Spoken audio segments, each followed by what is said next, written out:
An educator from Utah has been selected as the next president of Western Nebraska Community College.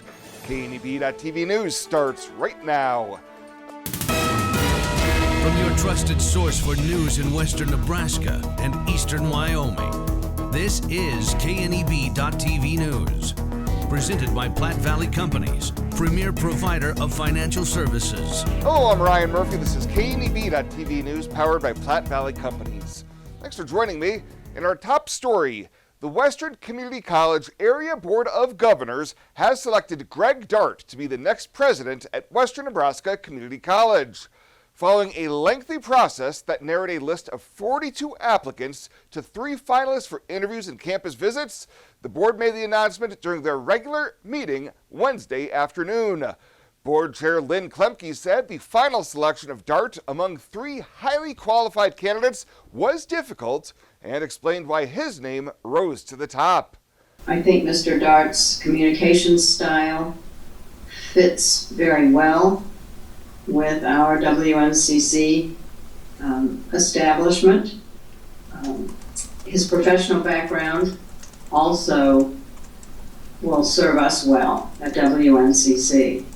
Dart has been the chief campus administrator at Utah State University Eastern in Prince, Utah since 2018. Prior to that, he served as the vice chancellor of student affairs and enrollment management. Well, a Scottsbluff restaurant has been ordered to shut its doors within the next 2.5 weeks. Brothers 27th Street Wings and Burgers and owner Chad Leeling have been ordered to vacate the premises by May 8th after allegedly failing to pay $32,000 in rent spanning the past 6 months. Leeling and Stomping Grounds LLC are also being sued by Cisco Food Services for failure to pay more than $7,000 worth of food since November of 2020. Court records also say that Leeling and Stomping Grounds LLC still owe more than $65,000 to the owner of the East Overland property when he ran Shots Bar and Grill for failure to pay rent and breach of contract. We'll have more news right after this. Swipe right, swipe left, endlessly searching. Finding the perfect match isn't always perfect, but it can be when it comes to finances. Nora found the perfect business loan. Jenny opened her first savings account. Grammy loves her checking account. We found a match for Wilson Farms. The Sandersons were matched with a mortgage. Regardless of your financial situation, Platte Valley Bank will match you with the perfect solution. Find your match at Platte Valley Bank.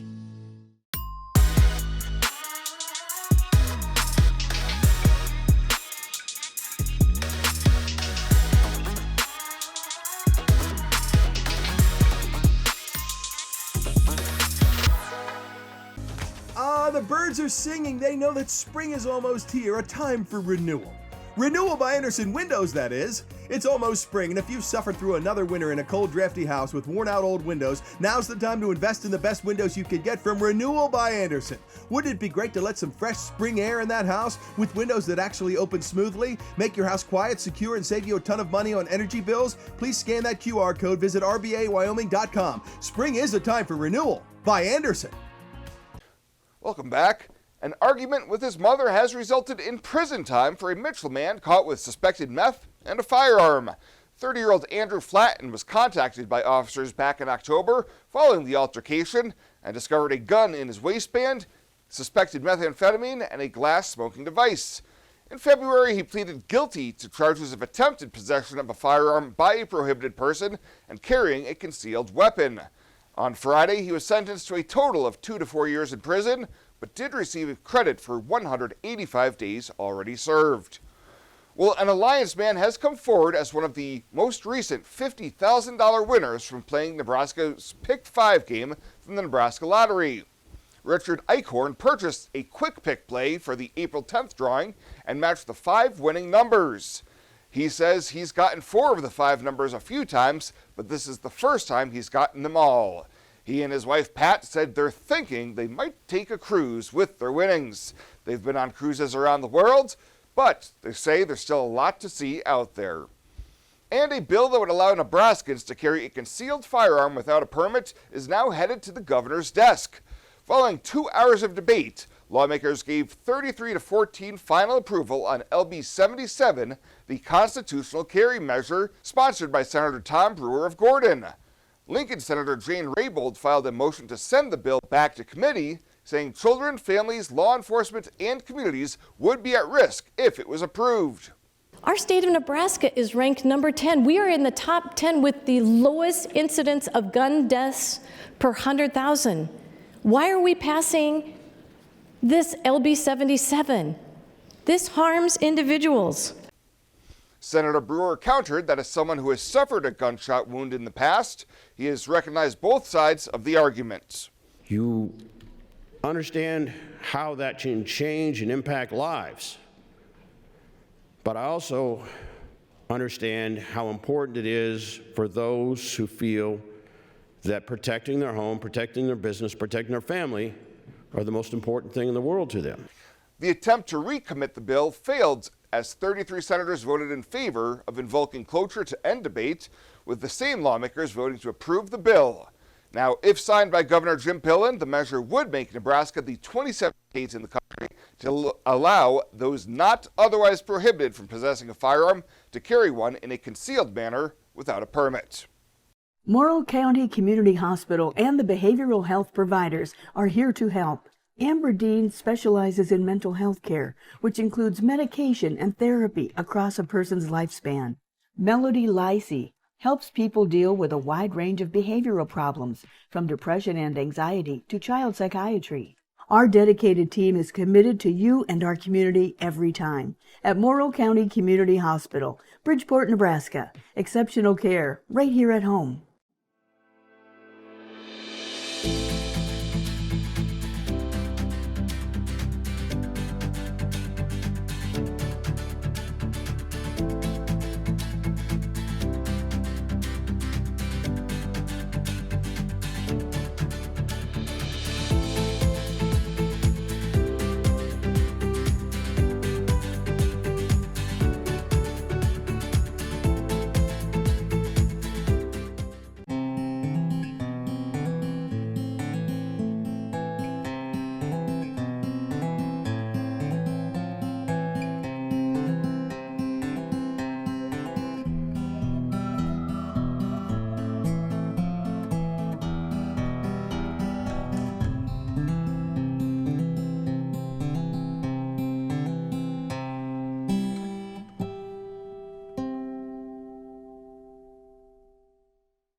Now, sports from the FNBO Sports Desk. FNBO, the great big small bank.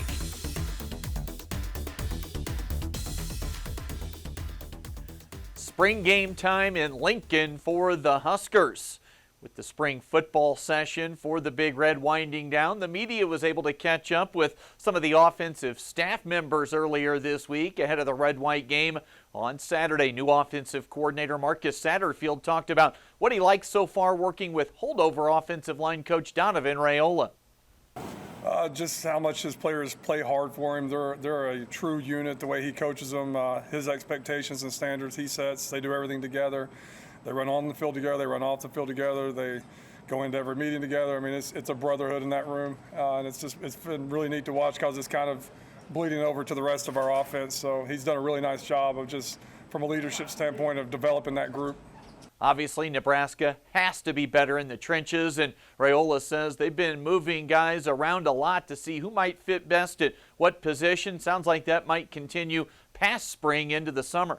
We're just seeing different combinations right now, just working guys in different spots, getting them reps wherever we need them right now, and I think that's good because, you build depth in a different way, and you have guys that's been playing one spot, they're playing another spot, so they get good at different things. At the quarterback spot, plenty of competition. There's returning starter Casey Thompson trying to recover from injury. You've got Georgia Tech transfer Jeff Sims. Sims already's got Heisman odds coming out of Las Vegas, plus a guy who's gaining some helium this spring. That'd be Henrik Harburg. Satterfield likes what he sees from the Kearney Catholic product. Big, physical. Eric Crouch was at practice today. He's a little bit bigger than Eric was, but I mean, he's not scared to get downhill. He runs like a running back. He's a big kid that has his superpower is running the football and being physical. But what about Thompson? We heard he'd done some light work early in spring ball, and Satterfield says he's staying engaged and working as hard as he can. Mentally, he's really good. You know, he works at it, grinds at it. He's in here every night. You know, he's got teammates with him, teaching them the offense. In scrimmages, he's got the headset on. He's hearing every call. He's going through every, you know, you can see him in the background going through the plays and going through, you know, what his role would be in that play, going through progressions and things. And I think that he just, you know, what he can't do physically, he's definitely not skipped, or he's not been, you know, he's not far behind mentally. He's not behind at all mentally. I mean, he's exactly where he needs to be. So he's done a really nice job of staying engaged throughout this whole process where he can't throw the ball, you know, in practice right now, and done a really nice job.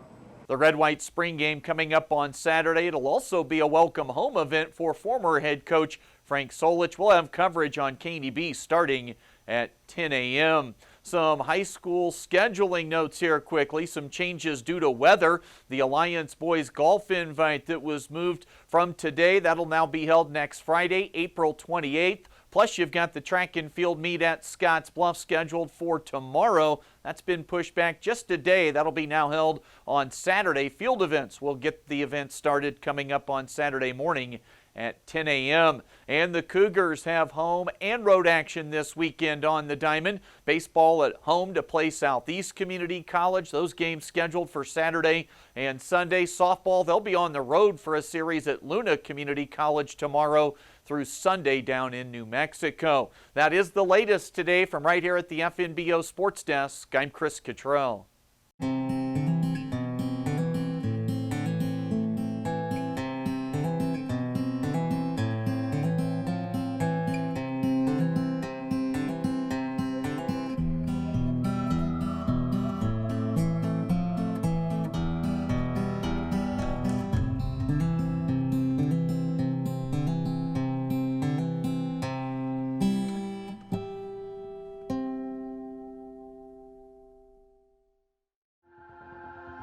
Culture trumps everything else. In my years, I've never worked for a company that treats people the way this one does. It is my passion for agriculture that brought me here in the first place, but not only that, there's a huge family-oriented atmosphere within the 21st Century Equipment. I love working for 21st. They found something in me that I didn't know in myself. An intern to where I'm at now is such a great opportunity, and that is what this company is about.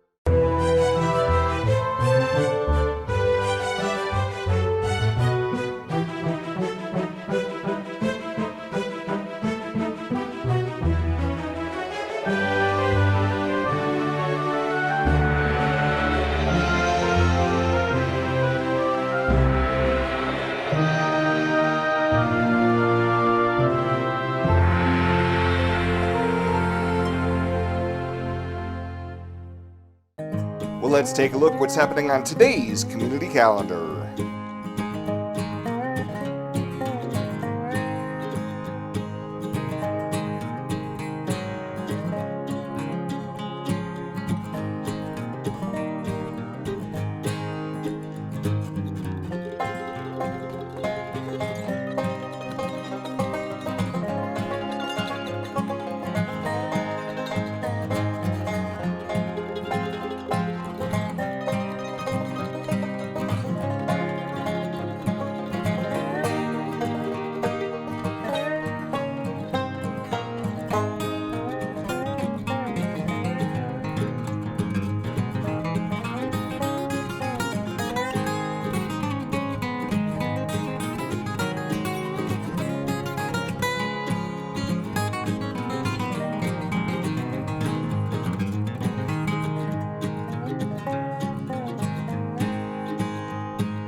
The community calendar is brought to you by Riverstone Bank. Community strong with the people you know and trust.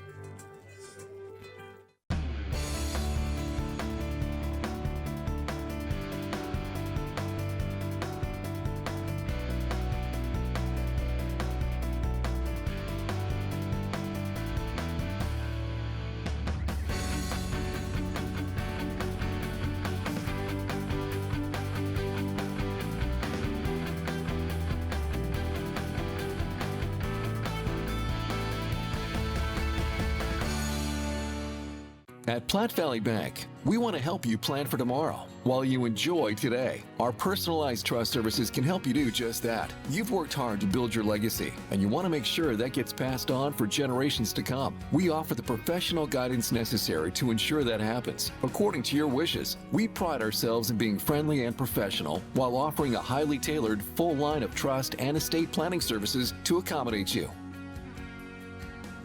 You belong here. And finally tonight, last month, Leadership Scottsbluff 33 hosted their annual Hoops for Heroes event, and on Wednesday, they were able to present proceeds to 2 local nonprofits. During a check presentation ceremony at the Harm Center, the group presented a check for more than $22,000 to Kyle's Day Foundation. Group Vice President Derek Narvaez explained that the funds will be used to help with mental health expenses for first responders. So we're hoping to get this money to get training for everyone so they have a direct advocate to talk to get together. We're hoping to have more events so we can all get together and just kind of release some of that mental strain that we deal with on a daily basis. So. Life Change Connection also received a $2,600 check from proceeds from the Hoops for Heroes Cornhole Tournament. Well, that does it for us this time. Thank you so much for tuning in. Stay safe out there. We'll see you here next time.